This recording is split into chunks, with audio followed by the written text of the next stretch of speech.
네, 안녕하세요. 류지원 변호사입니다. 오늘 여러분들과 함께 이야기를 나눠보려고 하는 주제는요. 우리가 창업을 할 때 지분율과 관련된 고민들을 꽤 많이 합니다. 공동창업자가 3명이다, 4명이 있다. 최근에 창업 트렌드는 혼자 모든 것을 다 하기는 좀 쉽지 않다라고 생각이 돼서 개발자도 있고, 디자이너도 있고, 마케터도 있고, 기획자도 있고, 이렇게 좋은 팀을 만들어서 창업을 하는 경우들이 많고, 그랬을 때 추가적인 이제 투자나 팁스 프로그램이나 이렇게 이어지는 경우들이 많거든요.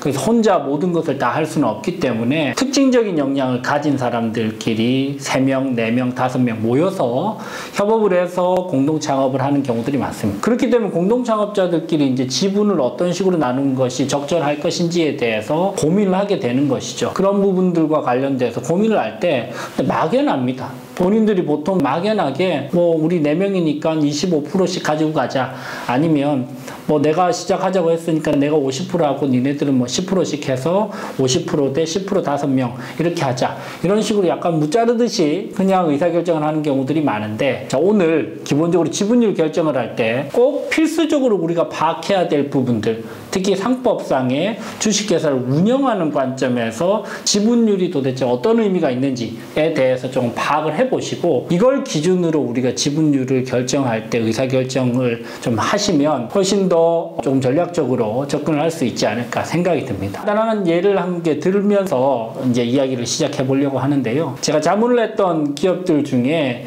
A라는 기업이 있었습니다. 이 A라는 기업은 패션 의류 쪽에 종사를 하는 기업이었고, 실제로 우리나라에서 제작부터 유통부터 판매까지 하는 온라인으로 그런 기업이었습니다. 이 기업에서 갑과 을과 병과 정, 이 4명의 공동창업자가 공동으로 창업을 하게 됐는데, 이 갑을병정이 3년 전에 실제로 창업을 할 때 본인들이 아주 좋은 의도로 너무나 평등하게 그냥 우리는 열심히 같이 다 할 거고 각자 역량이 뛰어나니까 1대1대1대1, 즉 25%의 지분씩을 나눠 가지자라고 이야기를 했던 것이죠. 당연히 초반에 친구들끼리, 그리고 아주 뛰어난 친구들끼리 좋은 의도로 창업을 하기 때문에 그 누구도 지분에 대해서 심각하게 고민하지 않고 25%씩 갑을병정이 나눠서 지분을 갖게 됐습니다.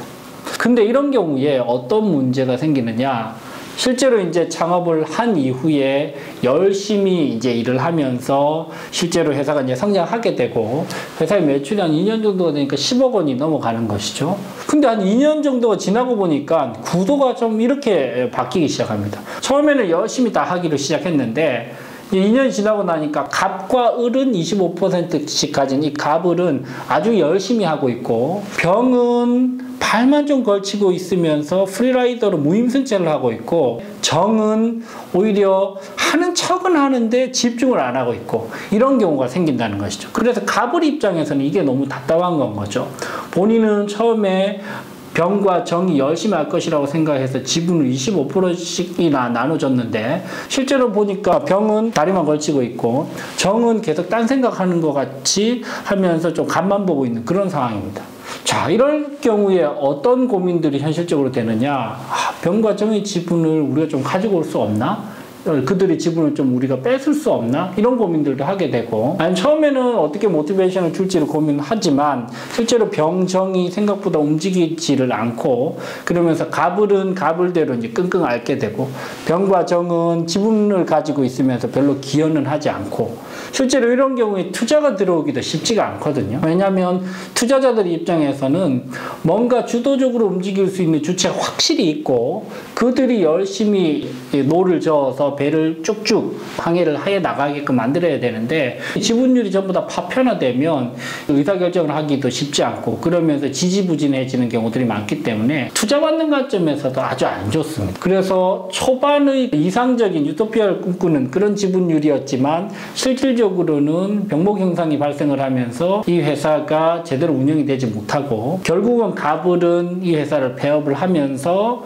별도의 법인을 만들어서 둘이서 다시 창업을 시작을 하게 되는 그런 케이스도 예를 들어서 저희가 좀 생각을 해볼 수 있는데, 여러분들이 그러면 지분율을 고려를 할 때 어떤 기준을 가지고 그리고 어떤 배경을 가지고 특히 지분율이 의사결정을 하는 데 있어서 회사를 운영을 하는 데 있어서 어떤 의미를 지니는지를 기본적으로 좀 파악을 하고 접근을 하시면 조금 더 클리어해지지 않을까 생각이 듭니다. 자, 기본적으로 주식회사에서 의사결정을 하는 최고기구는 어딜까요? 대표이사, 주주총회, 이사회 중에 주주총회에서 의사결정을 궁극적으로 하게 됩니다. 기본적인 이 구조를 파악을 해보면 주주총회에서 이사회의 구성원들인 이사들을 선임을 하고 해임도 하거든요. 그러면 주총회에서 이사회를 장악을 한다는 것이죠. 기본적으로 주총을 장악하는 사람들은 이사회를 장악할 수 있습니다. 그리고 이사회에서 뽑은 사람이 바로 대표이사가 되는 것이죠. 결국은 주총을 장악하면 이사회를 장악할 수 있고 이사회의 장이 대표이사이기 때문에 결국 궁극적인 의사결정 기구는 주주총회다라고 보시면 됩니다. 이 주주총회와 관련돼서 운영을 할 때 아주 중요한 부분들은 결의를 하게 되는데 결의와 관련돼서는 크게 두 가지 형태의 결의가 있습니다. 크게 첫 번째는 보통 결의가 있고요. 두 번째는 특별 결의가 있습니다. 보통 결의와 특별 결의는 어떤 거냐? 일반적으로 주총회라고 하면 보통 결의를 생각하시면 되고, 예를 들면 이사와 감사를 선임한다든지 재무제표를 승인을 한다든지 주식과 관련된 부분에서 배당을 한다든지 이런 것들은 전부 다 보통 결의라고 생각하시면 되고, 이 보통 결의는 기본적으로 과반 결의라고 보시면 됩니다. 이 과반결이라고 하면 출석한 주주의 과반이 찬성을 하고 엔드 요건으로 발행 주식 총수의 4분의 1이 찬성을 하면 이 보통 결의가 통과가 되는 것이죠. 근데 그 중에서도 조금 더 중요한 부분들, 회사와 주주들에게 결정적인 영향을 미치는 그런 사안들은 특별 결의라고 해서 보다 엄격한 결의를 하게 됩니다. 이 특별 결의는 기본적으로 정관 변경한다든지 이사와 감사를 일방적으로 해임시켜버린다든지 아니면 영업 양도를 한다든지 아니면 인수합병과 같은 M&A를 진행한다든지 이런 것들은 회사의 근간을 흔드는 그런 결정적인 영향을 미치는 의사결정입니다. 이 경우에는 보다 스트릭트한 결의 요건을 가지고 있고, 이 특별 결의는 기본적으로 출석한 주주의 3분의 2 주주가 찬성을 하고 엔드 요건으로 발행 주식의 3분의 1이 결의를 하는 그런 것을 엔드 요건으로 다 갖추게 되면 특별 결의를 통과시킬 수 있습니다. 즉 기본적으로 보통 결의는 과반이 필요한 결의다. 특별 결의는 3분의 2, 67%의 주식이 필요한 결의다 라고 생각을 하시면 됩니다. 이걸 기준으로 봤을 때 우리가 이 주식을 확보를 하고 우리가 지분율을 결정할 때 이걸 기준으로 좀 생각을 해보면 비교적 의미가 명확해질 겁니다. 자, 첫 번째, 내가 혼자 사업을 한다. 그럼 100%가 되겠죠. 근데 두 번째로 100%가 확보하기가 쉽지 않다. 새로운 공동창업자가 필요하다. 아니면 투자가 들어왔다. 그래서 본인이 지분율이 줄어든다. 라고 했을 때 100% 이하로 떨어졌을 때 두 번째로 우리가 사수해야 될 마지노선 지분은 67%다. 즉 67% 이상이면 우리는 기본적으로 보통 결의뿐만 아니고 특별 결의까지, 즉 주주총회에서 하는 모든 결의들을 본인 마음대로 할 수 있고, 주총을 장악하기 때문에 이사회도 장악하고 이사회의 대표인 대표이사까지 장악할 수 있다는 겁니다. 근데 67%가 무너진다. 67% 확보가 이제 쉽지 않다. 그러면 그 다음 지분율은 몇 프로죠? 과반 결의가 가능한 50.1%, 51%를 확보해야 됩니다. 과반을 확보해야 됩니다. 본인이 과반을 확보한다. 그럼 보통 결의는 마음대로 할 수 있고 이사 선임까지 마음대로 할 수 있습니다. 그러면 이사회도 장악할 수 있게 되는 것이죠. 그렇게 되면 대표이사도 장악할 수 있을 가능성이 높아집니다.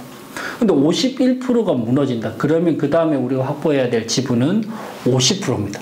50대 50만 되어도 내 마음대로는 못하지만 상대방 마음대로도 못하게 할 수 있는 충분한 견제가 된다는 것이죠.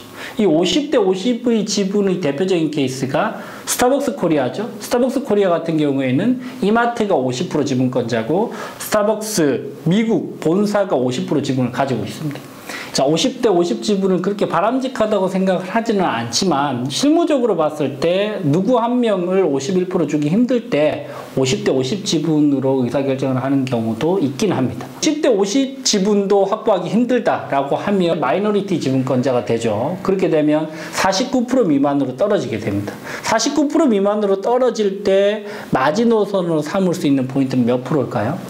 34%입니다. 이 34%의 지분은 어떤 의미일까요? 특별 결의를 상대방이 마음대로 하지 못하게 견제할 수 있는 지분율이 바로 34%죠. 34%가 있으면 M&A나 이사를 사임시키거나 정가를 변경하거나 이렇게 중요한 일이 있을 때 다수 지분권자가 반드시 나의 동의를 받고 진행할 수 있는 지분율이 34%입니다. 이 34%도 떨어지면 실질적으로 주주총회에서 의사결정 과정에서 아주 중대한 영향을 미치기는 쉽지 않습니다. 그때는 완전히 소수 지분권자로 전락하게 되고 10%든 5%든 3%든 1%든 그때는 소수 지분권자라고 생각을 하시면 되고, 이때는 의사결정을 이끌어 나간다기보다는 오히려 다수 지분권자가 횡포를 부리지 않게끔, 그리고 불법 행위를 하지 않게끔, 회사에 손해를 미치지 않게끔 이렇게 견제하는 역할을 하신다라고 생각을 하시면 될 것 같습니다. 자, 정리를 한번 해볼게요.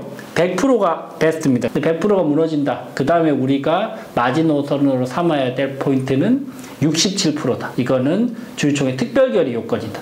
67%가 무너진다. 그 다음에 우리가 마지노선으로 삼아야 될 포인트는 51%. 이거는 보통결의라고 하고 과반결의를 뜻대로 할 수 있는 지분 요건이다.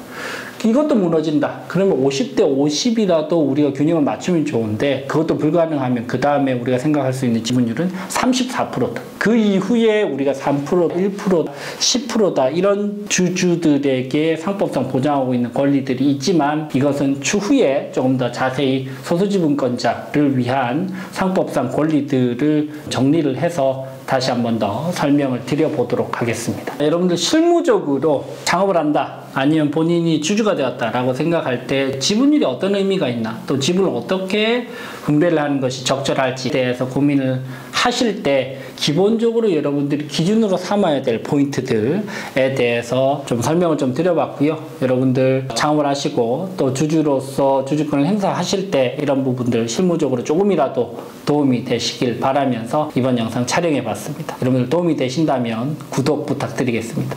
류재현 변호사였습니다. 감사합니다.